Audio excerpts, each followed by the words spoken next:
Well, welcome for all this math. Thanks, Kwame. This is Professor Parker. Welcome to all this math. Okay. Thanks again, Kwame. So this is Professor Parker, and we are going to solve and graph an inequality. All right. Here's our inequality right here.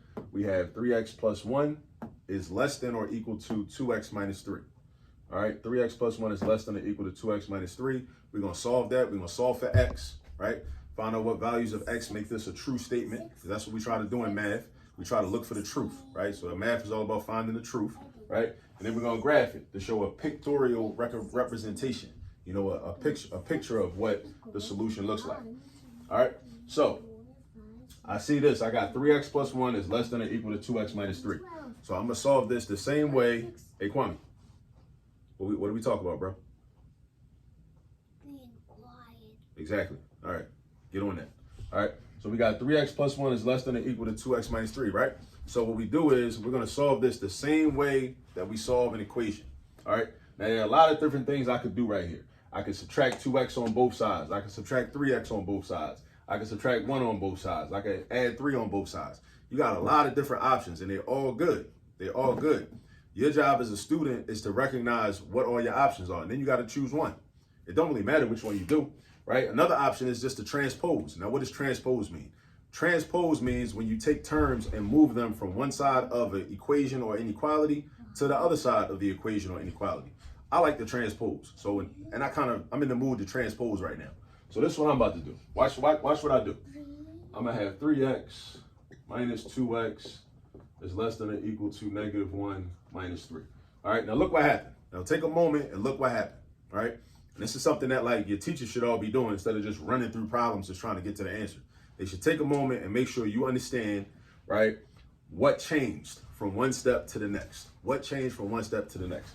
Notice how the 3x was on the left side. The 3x is still on the left side. That didn't change. But what happened to this 1? Where's the 1 at, right? The 1 is over here now on the right-hand side. And it's negative. It used to be positive. Now it's negative. It used to be positive. Now it's negative.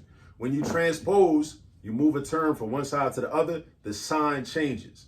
So remember this. Switch the side, change the sign. Switch the side, change the sign. Switch the side, change the sign. This positive 1 on the left is now a negative 1 on the right. Now, how did this negative 2x get over here on the left side? There used to be a positive 2x on the right side. Again, switch the side, change the sign. Now, why am I doing this? What's the purpose of transposing? I should have said that earlier. The purpose is so that we'll have the same type of terms together. Kwame, chill, bro. We got the same type of terms together, and then we can combine like terms. Combine like terms. So now I got a couple of x terms on the left side together, and I got a couple of constants on the right side together. So I can just combine them together and simplify the whole inequality. That's the goal. So that's the purpose of transposing. It really ain't no different than just like if I did minus 2x on the right and minus 2x on the left. Because if I did minus 2x on the right, there wouldn't be no 2x on the right, like there ain't right now. If I did minus 2x on the left, right, from 3x, that would give me the same result I'm going to get when I do this right here. Because I'm still doing 3x minus 2x. So you got to also understand and try to recognize that when you're doing these different steps and you got like different options to work with in problems, you're going to end up with the same thing anyway. Sometimes it look like you're doing something different, but you're really not doing nothing different, right? So now, combine like terms, I got 3 x's, take away 2 x's, that leaves me with 1x. So I got an x, bring down the less than or equal to sign. On the right side, I got negative 1 minus 3. So we got to know how to do arithmetic with negative numbers. If we're doing negative 1 minus 3, imagine this. It's like we're starting at negative 1 on the number line. Imagine negative 1 was right here. Let's say negative 1 was right there. You got 0, 1, right? And if I'm subtracting, that means I'm moving to the left. Whenever you subtract, you are moving to the left. When you subtract, you're moving to the left. Subtract is to the left, right? So how far am I going? 3 spaces, because there's a 3 right there. The 3 right there means we go in 3 spaces. So this is a set of instructions, just like a recipe when you cook. So if you're a person that know how to cook, you should know how to do algebra easy, because all it is just recipes. Every problem is a recipe. That's really all it is, for real, for real. All right, so we're going from negative 1, 3 spaces over, we end up at negative 2, negative 3, negative 4. So negative 1 minus 3 is negative 4. So this is our solution. X is less than or equal to negative 4, meaning every value that's less than or equal to negative 4, including, so negative 4 is a solution. -5 is a solution. -6, -7, -8, -9, -10, -20, -50, -90, -1000. Any number less than -4 is a solution. That's what this means in math language, in algebraic language. X is less than or equal to -4. That's what that means. All right. So now it's time to graph now. All right. So how do I graph it? -4, this number is called my boundary point. That's my boundary point. All right. At my boundary point, I got to draw a circle, but I got to ask this question. Should my circle be a shaded in circle or should it be an empty circle? It should be a shaded in circle because X is also equal to the boundary point. Whenever X is equal to the boundary point or whatever variable, it don't matter what the letter is, if it's equal to the boundary point, then you're going to have a shaded in circle. Keep that in mind. You're going to have a shaded in circle. So you draw the circle and then you shade him in like that, right? If this had only said X is less than -4, then we would have an empty circle. So that's a question you got to ask yourself. What should my circle look like? Like, should my circle be shaded in or should my circle be empty? So that's one thing you got to think about. Next question is, where should my arrow go, right? Should my arrow go to the left or should my arrow go to the right? Should it go to the left or to the right? Now, think about it. How would you know? This is how you know. I'm about to tell you. This says that X is less than or equal to -4. So because X, which is what you're trying to show with the arrow, you're trying to show where X is at. That's what you're trying to do. Like, where is X at? All right. Now, so think about it. X is less than or equal to -4, right?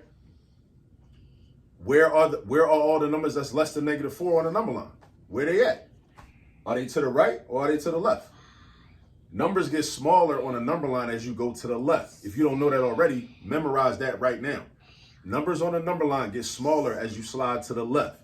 They get bigger as you slide to the right. Smaller as you slide to the left, bigger as you slide to the right. All right? So, therefore, that's where my arrow's going to go. I'm going where the numbers are smaller because this says that X is less than or equal to -4. So I want to represent and draw my arrow in the direction of all the numbers that are less than -4. So I'm going that way with it. All right. So that's how it should look. All right. Some textbooks will have you shade like right on top of the number line. I personally don't like doing that. I like to show a separate number line like this up. So I draw a line up and then I go over that way. All right. But this is how we show our graph. All right. This is our solution. All right. This is considered set builder notation. Set builder notation. Let's talk about set builder notation. So set builder notation, right? You kind of write it like this, right? You draw some braces, and then our variable that we're dealing with is X. So we write the variable X, then we write a vertical bar like that, and then we just rewrite this, right? We say X is less than or equal to -4.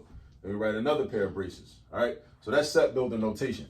Now, if I wanted to do interval notation, it's just a little bonus. I should have did a separate video for this about notation. So for interval notation, we would say, okay, all of our solutions go from, because this arrow goes all the way to the left to infinity, they go from -infinity, and as you move right, they go to -4. From -infinity to -4. From -infinity to -4. So I will put a parentheses because -infinity, just like positive infinity, is always going to be next to a parentheses, never a bracket. In interval notation, you use either parentheses or brackets. Parentheses or brackets. Parentheses or brackets. But infinity is always next to a parentheses because you use brackets when the value is, when you're equal to that value. But infinity is not an actual number. It's not an actual tangible number. It's like kind of like an idea, right? It's the biggest number ever or the smallest number ever. Infinity is the biggest number ever. Negative infinity is the smallest number ever, but it's not an actual number because you can't touch it because numbers go on forever and ever and never stop for real, right? Which is kind of unfathomable, but it is what it is. So we go from -infinity and then we put a comma, and then where do we stop at? The boundary point. That's why this is called a boundary point. Remember I said that. This number is called your boundary point because you go from here to -4. Now, because X is equal to -4, we don't use parentheses. We use a bracket because we put brackets next to values that the variable is equal to. So we do that. So we go, so interval notation will look like this. We would say it goes from negative infinity to negative 4. So every number in between negative infinity and negative 4 is a solution.